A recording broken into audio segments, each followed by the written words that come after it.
What's up, DIY? My name's Jonah, and today we're going to be talking about the latest movie that I saw in theaters, which was the Solo Leveling Reawakening movie, and why I think you should not be watching it. Now, just a quick disclaimer, I actually am a huge Solo Leveling fan. I've had Solo Leveling wallpapers for my PC at home for, I think, the whole year at this point. After the first season came out on Crunchyroll, I actually watched the first couple episodes completely through, and I was so addicted to it that I actually ended up reading the entire manhwa in about a month. So in terms of my opinion and everything like that, I feel like I'm pretty well credited, I guess you can say, because how much I like this series. So a couple things that I did not like about the movie, though.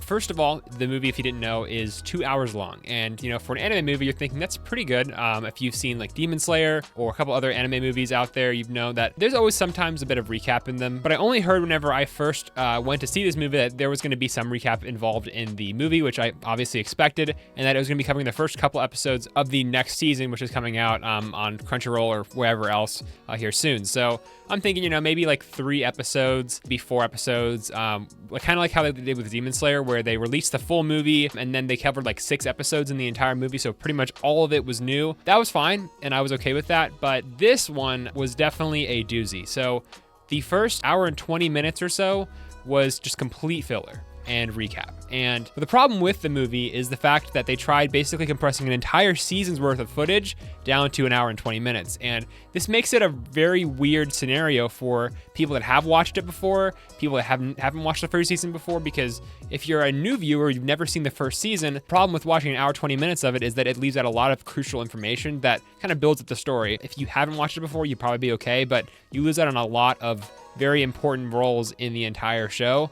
So I think it's very weird. It's like having a hard time identifying what kind of recap it wants to be. I'm okay with like a 20, 30-minute recap, but in terms of recapping the entire show in an hour and 20 minutes in, you know, a movie, it just doesn't do a good job at that. And I think that's my main problem with it, is that you had to have watched the first season to want to go see the movie, and then literally the majority of the movie is just recap.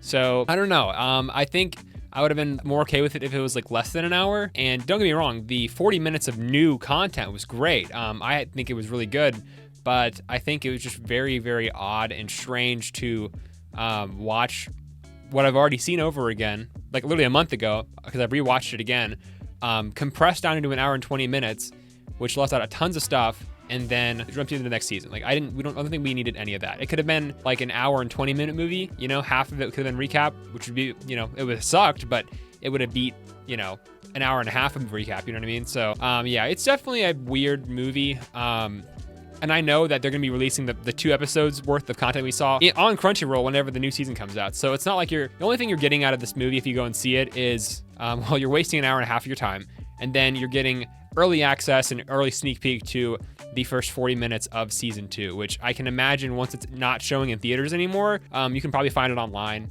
and you can just watch the first 2 episodes that way if you're really eager to watch them. But luckily, I bought it on a Tuesday, so it was matinee, and I only spent like $6. So the first hour and a half, my friends and I, we literally just sat on our phones in the very back of the theater playing Crazy 8. So that kind of goes to show, like, it was definitely a snooze fest.